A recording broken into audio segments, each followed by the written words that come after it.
2024 IPL ஆக்ஷன்ல Rajasthan Royals ஒரு 13 வயசு பையன 1,50,00,000 கோடி போட்டு எடுத்தாங்க. யார்றா இவங்க 13 வயசு பையனுக்கு 1,50,00,000 கோடி போட்டு எடுத்திருக்காங்களே அப்படின்னு நெனச்சவங்க, 2 வருஷம் கழிச்சு அவன் இந்தியா டீமுக்கு விளையாட போறான் அப்படின்னு சொன்னா யாருமே நம்பியிருக்க மாட்டாங்க.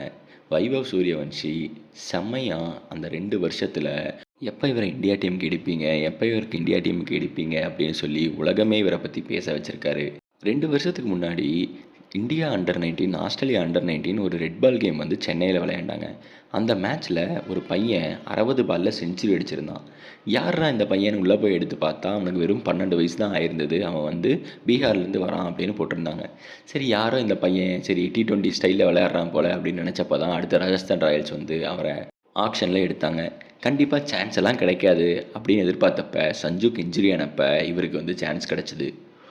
ஆடின 2வது மேட்ச்லேயே எக்ஸ்பீரியன்ஸ் பவுலிங் லைனப்பான குஜராத் டைட்டன்ஸ் கிட்ட செஞ்சுரி அடித்து யார் இவர் அப்படிங்கிறத மொத்த உலகத்துக்கும் சொல்லியிருந்தார். மொத்த உலகமே வந்து இவரை திரும்பி பார்த்துச்சு. யார்ரா அவன் 13 வயசு பையன் இசாந்த் சர்மா மாதிரி பெரிய பவுலரெல்லாம் வந்து இப்படி அடிக்கிறானே அப்படின்னு எல்லாரும் நினச்சாங்க. அங்கே இருந்து இந்த வருஷம் ஃபுல் டைமாக ராஜஸ்தான் ராயல்ஸ்க்கு ஓப்பன் பண்ணி ஆரஞ்சு கேப் வாங்கி டீமை ஆல்மோஸ்ட் ஃபைனலுக்கு எடுத்துகிட்டு போன சூரியவன்ஷி ரொம்ப நல்லா பெர்ஃபார்ம் பண்ணியிருந்தார். வைபவ் சூரியவன்ஷியோட பேட்டிங் ஸ்டைலே என்னென்னா அதிரடியாக விளையாடுறது தான். அவர் வந்து 30 பால் ஆடிட்டார் அப்படின்னா கண்டிப்பாக செஞ்சுரி அடிச்சிருவார் அப்படின்னே எதிர்பார்க்கலாம். இந்த வருஷம் ஐபிஎல்லையுமே வந்து ஒரு செஞ்சுரி 3 டைம் 90ஸ்னு சொல்லி ரொம்ப நல்லா பெர்ஃபார்ம் பண்ணியிருந்தார். இந்தியாவுக்கும் அண்டர் 19 வேர்ல்டு கப்பில் ஃபைனலில் ஒரு 175 ரன் அடித்து இந்தியாவை 400 ரன் அடிக்க வச்சுருந்தாரு. அப்படி இருக்கிற வைபவ் சூரியவன்ஷி சரி நம்ம சீக்கிரம் வந்து இந்தியா டீமுக்கு இவரை வந்து உள்ளே கொண்டு வரணும் அப்படின்னு சொல்லி எல்லாருமே பேசிகிட்டு இருந்தாங்க. வேர்ல்டில் இவரை பற்றி பேசாத ஒரு கிரிக்கெட் பிளேயரே கிடையாது. அப்படி இருக்கும்போது இந்தியன் டீமுக்கு இப்போ இவரை செலக்ட் பண்ணியிருக்காங்க.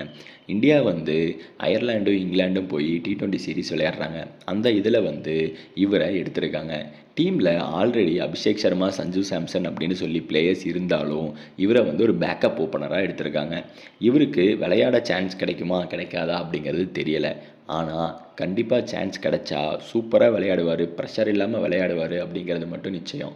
ஏன்னா ஐபிஎல்லில் இவர் ஃபேஸ் பண்ண பவுலர்ஸ் எல்லாருமே வேர்ல்டோட லீடிங் பவுலர்ஸ். அவரையே வந்து அசால்ட்டாக அடித்தப்ப இந்தியன் டீமுக்கு விளையாடும் போது நேஷ்னல் டீமுக்கு ப்ரெஷர் கொஞ்சம் கம்மி தான். ஐபிஎல்லை விட இன்டர்நேஷ்னல் கிரிக்கெட் வந்து ப்ரெஷர் அவ்வளோலாம் இருக்காது. அப்படி இருக்கும்போது இவருக்கு எப்போ சான்ஸ் கிடைக்குது அப்படின்னு பார்க்கணும். இவர் என்ன தான் வந்து சுற்றி சுற்றி 6-4 அடித்தாலும் இவர் அடிக்கிற ஷாட் எல்லாமே வந்து க்ளீன் ஷாட்டாக இருக்கும். டாப் எட்ஜு அப்படி இப்படின்லாம் போகாது. மிடில் ஆஃப் த பேட்டில் க்ளீனாக அடிப்பார். இந்த மாதிரி ஒரு டேலண்ட்டை இந்தியா வந்து சீக்கிரம் நேஷ்னல் டீமுக்கு வைக்கிறது தான் பரவாயில்ல. ஏன்னா T20 கிரிக்கெட் மாறிட்டுருக்கு. அதுக்கு இந்த மாதிரி ஒரு பிளேயர் வந்து நம்ம இந்தியா டீமில் இருந்தால் நிஜமாகவுமே வந்து இந்தியாவுக்கு யூஸ் ஆகும். வைபவ் சூரியவன்ஷி எப்படி பண்ணுறாருன்னு பார்ப்போம்.